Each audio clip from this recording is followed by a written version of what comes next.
I would like now to introduce Jason King, Chair and Associate Professor of the Clive Davis Institute of Recorded Music, Tisch School of the Arts, who will present the candidate for Doctor of Fine Arts. Will Trustee Brett Rockheim please escort the candidate to the lectern?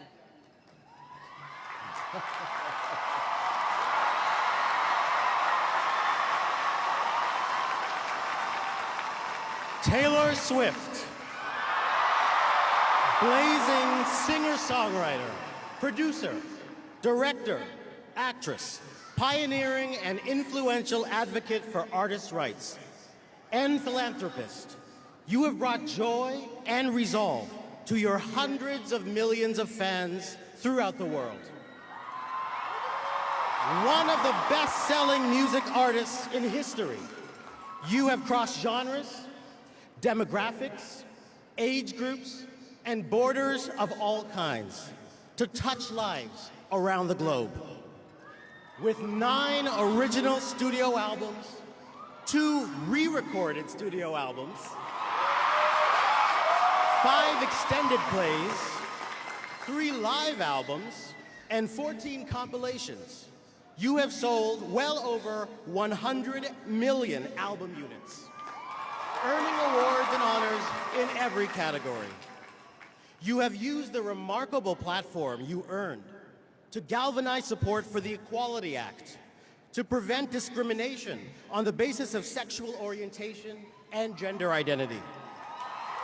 And you have spoken out, and you have supported initiatives to protect women and girls from harassment and sexual assault. You have donated significantly to victims of floods and tornadoes, for cancer research, literacy programs for children, and public education. You have fearlessly challenged the exploitation of music artists and successfully championed their right to be compensated for their work.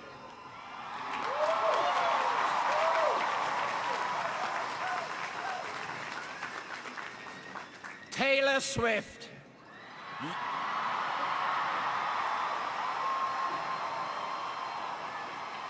You are a role model across the world for your unprecedented talent and accomplishment, your fierce advocacy for protection of those facing discrimination, and your commitment to speaking out forcefully, eloquently, and effectively on behalf of all artists.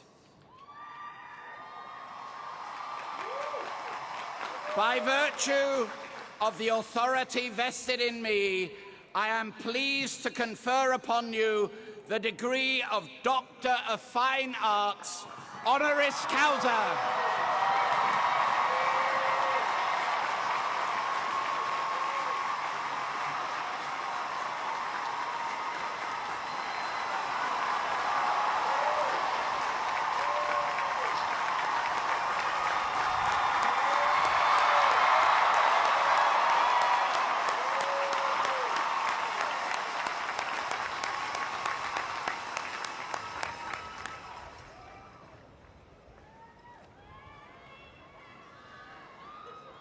I am now pleased to introduce Taylor Swift, who will respond on behalf of the honorary degree recipients.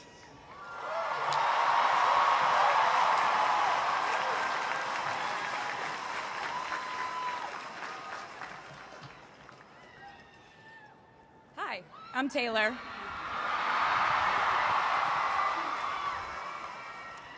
Last time I was in a stadium this size, I was dancing in heels and wearing a glittery leotard. This outfit is much more comfortable.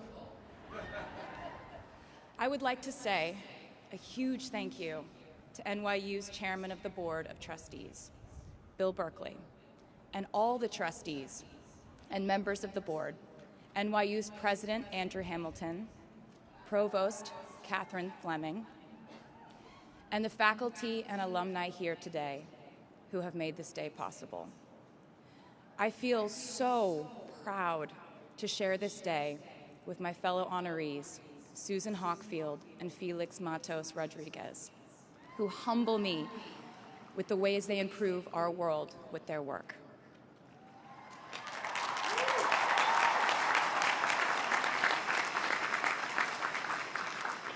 As for me, I'm 90% sure the main reason I'm here is because I have a song called 22.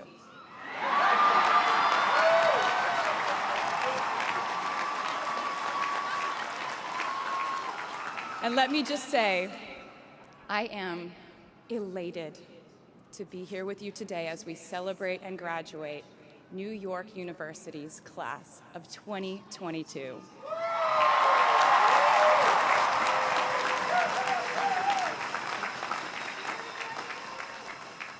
Not a single one of us here today has done it alone. We are each a patchwork quilt of those who have loved us, those who have believed in our futures, those who showed us empathy and kindness, or told us the truth even when it wasn't easy to hear. Those who told us we could do it when there was absolutely no proof of that. Someone read stories to you and taught you to dream and offered up some moral code of right and wrong for you to try and live by. Someone tried their best to explain every concept in this insanely complex world to the child that was you as you asked a bazillion questions, like, how does the moon work? And why can we eat salad but not grass? And maybe they didn't do it perfectly. No one ever can. Maybe they aren't with us anymore. In that case, I hope you'll remember them today. If they are in this stadium, I hope you'll find your own way to express your gratitude for all the steps and missteps that have led us to this common destination.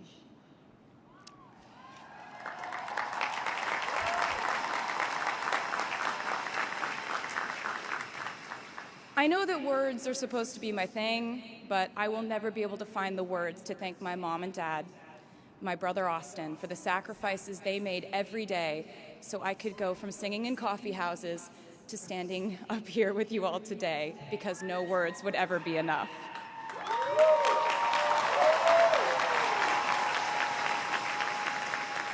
To all the incredible parents, family members, mentors, teachers, allies, friends, and loved ones here today who have supported these students in their pursuit of educational enrichment, let me say to you now, welcome to New York. It's been waiting for you.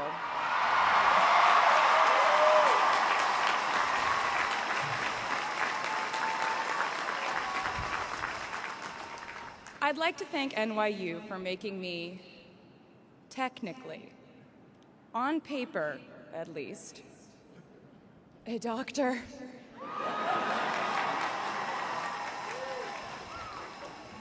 Not the type of doctor you would want around in case of an emergency.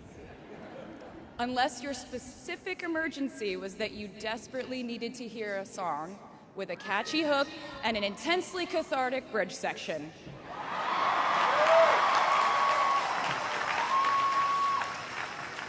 Or if your emergency was that you needed a person who can name over 50 breeds of cats in 1 minute. I never got to have a normal college experience, per se. I went to public high school until 10th grade, and then finished my education doing homeschool work on the floors of airport terminals. Then I went out on the road for radio tour, which sounds incredibly glamorous, but in reality, it consisted of a rental car, motels, and my mom and I pretending to have loud mother-daughter fights with each other during boarding so no one would want the empty seat between us on Southwest. As a kid, I always thought I would go away to college, imagining the posters I would hang on the wall of my freshman dorm. I even set the ending of my music video from my song Love Story at my fantasy imaginary college, where I meet a male model reading a book on the grass, and with one single glance, we realized we had been in love in our past lives. Which is exactly what you guys all experienced at some point in the last 4 years, right?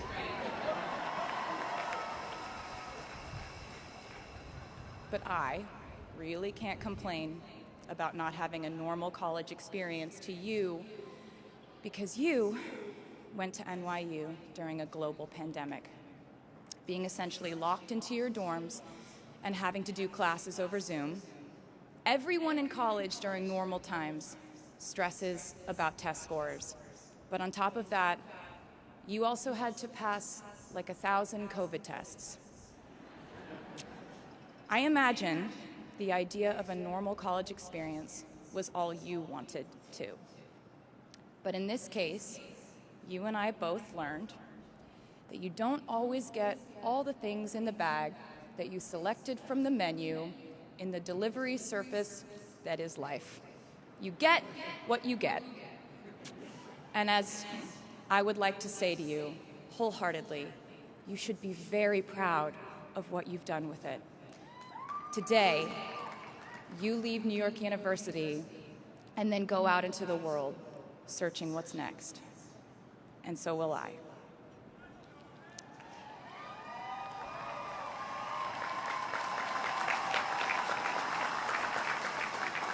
So as a rule, I try not to give anyone unsolicited advice unless they ask for it. I'll go into this more later. I guess I have been officially solicited in this situation to impart whatever wisdom I might have to tell you things that have helped me so far in my life. Please bear in mind that I in no way feel qualified to tell you what to do. You've worked and struggled and sacrificed and studied and dreamed your way here today. And so you know what you're doing. You'll do things differently than I did them, and for different reasons.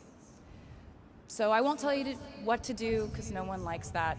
I will, however, give you some life hacks I wish I knew when I was starting out my dreams of a career and navigating life, love, pressure, choices, shame, hope, and friendship. The first of which is, life can be heavy, especially if you try to carry it all at once. Part of growing up and moving into new chapters of your life is about catch and release.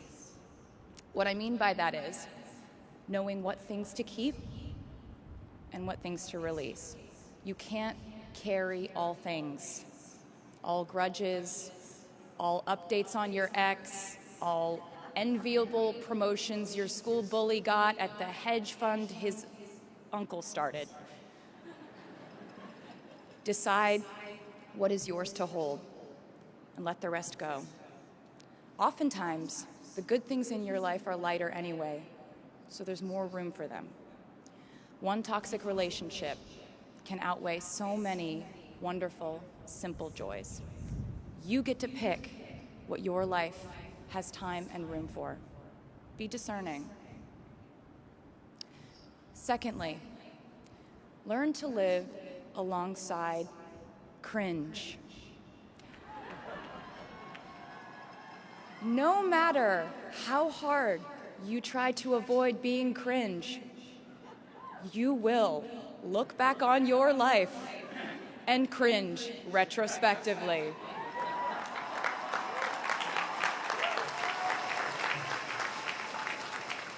Cringe is unavoidable over a lifetime. Even the term cringe might someday be deemed cringe. I promise you, you're probably doing or wearing something right now that you will look back on later and find revolting and hilarious. You can't avoid it, so don't try to. For example, I had a phase where, for the entirety of 2012, I dressed like a 1950s housewife. But you know what? I was having fun. Trends and phases are fun. Looking back and laughing is fun. And while we're talking about things that make us squirm but really shouldn't, I'd like to say I'm a big advocate for not hiding your enthusiasm for things.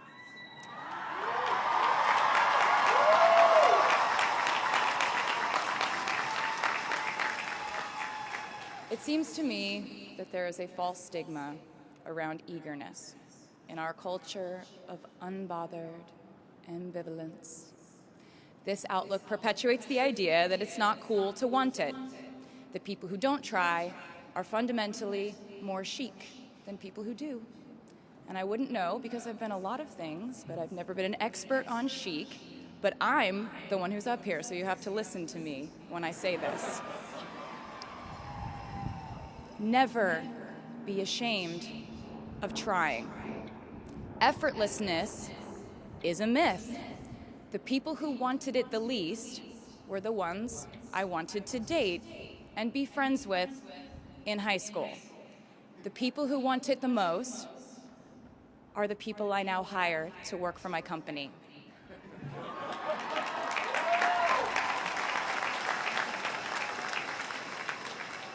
I started writing songs when I was 12, and since then, it's been the compass guiding my life, and in turn, my life guided my writing. Everything I do is just an extension of my writing, whether it's directing videos or a short film, creating the visuals for a tour, or standing on a stage performing. Everything is connected by my love of the craft, the thrill of working through ideas and narrowing them down and polishing it all up in the end, editing, waking up in the middle of the night, throwing out the old idea because you just thought of a newer, better one, or a plot device that ties the whole thing together. There's a reason they call it a hook. Sometimes a string of words just ensnares me, and I can't focus on anything until it's been recorded or written down. As a songwriter, I've never been able to sit still or stay in one creative place for too long. I've made and released 11 albums, and in the process, I've switched genre from country to pop to alternative to folk. And this might sound like a very songwriter-centric line of discussion, but in a way, I really do think we are all writers. And most of us write in a different voice for different situations. You write differently in your Instagram stories than you do your senior thesis. You send a different type of email to your boss than you do your best friend from home. We are all literary chameleons, and I think it's fascinating. It's just a continuation of the idea that we are so many things all the time. And I know it can be really overwhelming figuring out who to be and when, who you are now, and how to act in order to get where you want to go. I have some good news. It's totally up to you. I have some terrifying news. It's totally up to you. I said to you earlier that I don't ever offer advice unless someone asks me for it, and now I'll tell you why. As a person who started my very public career at the age of 15, it came with a price. And that price was years of unsolicited advice. Being the youngest person in every room for over a decade meant that I was constantly being issued warnings from older members of the music industry, media, interviewers, executives, and this advice often presented itself as thinly veiled warnings. See, I was a teenager at a time when our society was absolutely obsessed with the idea of having perfect young female role models. It felt like every interview I did included slight barbs by the interviewer about me one day running off the rails. And that meant a different thing to every person who said it to me. So I became a young adult while being fed the message that if I didn't make any mistakes, all the children of America would grow up to be perfect angels. However, if I did slip up, the entire earth would fall off its axis, and it would be entirely my fault, and I would go to pop star jail forever and ever. It was all centered around the idea that mistakes equal failure, and ultimately the loss of any chance at a happy or rewarding life. This has not been my experience. My experience has been that my mistakes led to the best things in my life. And being embarrassed when you mess up, it's part of the human experience. Getting back up, dusting yourself off, and seeing who still wants to hang out with you afterward and laugh about it, that's a gift. The times I was told no, or wasn't included, wasn't chosen, didn't win, didn't make the cut, looking back, it really feels like those moments were as important, if not more crucial, than the moments I was told yes. Not being invited to the parties and sleepovers in my hometown made me feel hopelessly lonely. But because I felt alone, I would sit in my room and write the songs that would get me a ticket somewhere else. Having label executives in Nashville tell me that only 35-year-old housewives listen to country music, and there was no place for a 13-year-old on their roster, made me cry in the car on the way home. But then I'd post my songs on my MySpace, and yes, MySpace. And I would message with other teenagers like me who loved country music, but just didn't have anyone singing from their perspective.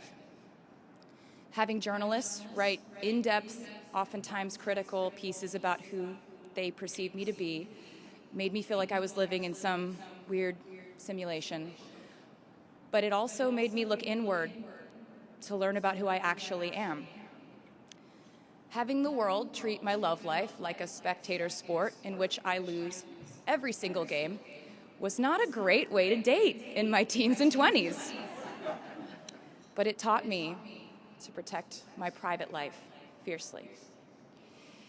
Being publicly humiliated over and over again at a young age was excruciatingly painful, but it forced me to devalue the ridiculous notion of minute-by-minute, ever-fluctuating social relevance and likability.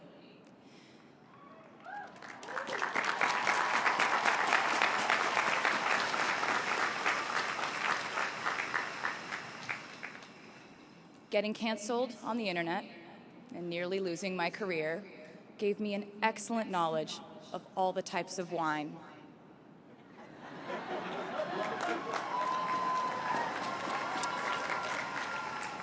I know I sound like a consummate optimist, but I'm really not. I lose perspective all the time. Sometimes everything just feels completely pointless. I know the pressure of living your life through the lens of perfectionism. And I know that I'm talking to a group of perfectionists because you are here today graduating from NYU.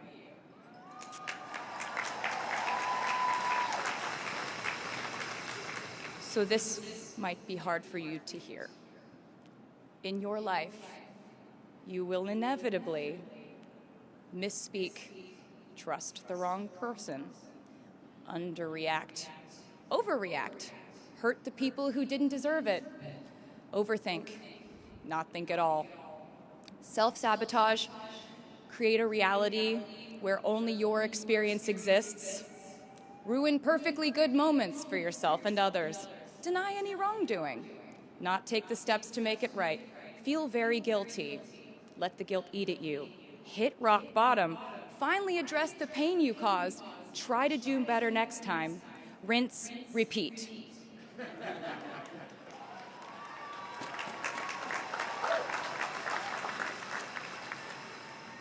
And I'm not gonna lie, these mistakes will cause you to lose things. I'm trying to tell you that losing things doesn't just mean losing. A lot of the time, when we lose things, we gain things too. Now you leave the structure and framework of school and chart your own path. Every choice you make leads to the next choice, which leads to the next, and I know it's hard to know which path to take. There will be times in life where you need to stand up for yourself, times when the right thing is actually to back down and apologize, times when the right thing is to fight, times when the right thing is to turn and run, times to hold on with all you have, and times to let go with grace. Sometimes the right thing to do is to throw out the old schools of thought in the name of progress and reform. Sometimes the right thing to do is to sit and listen to the wisdom of those who have come before us. How will you know what the right choice is in these crucial moments? You won't. How do I give advice to this many people about their life choices? I won't. The scary news is you're on your own now. But the cool news is you're on your own now.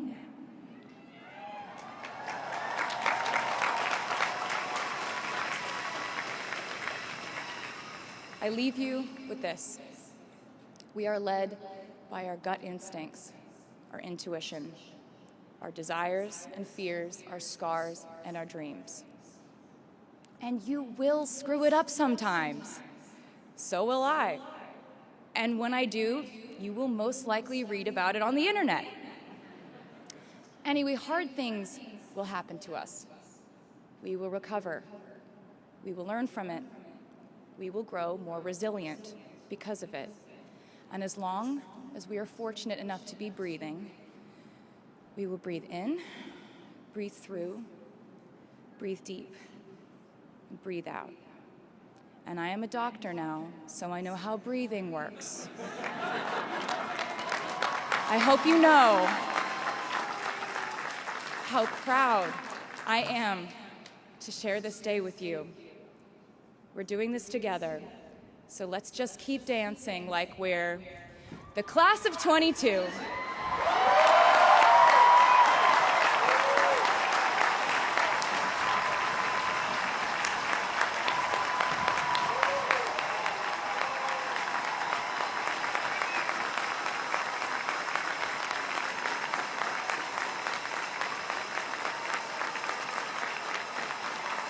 Please welcome the Steinhardt Singers with a tribute to New York City and the class of 2022.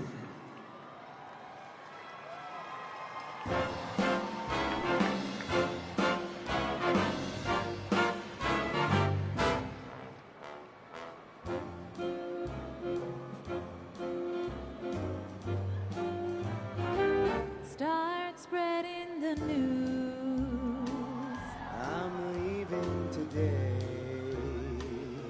I wanna be a part of it. New York, New York. These vagabond shoes Our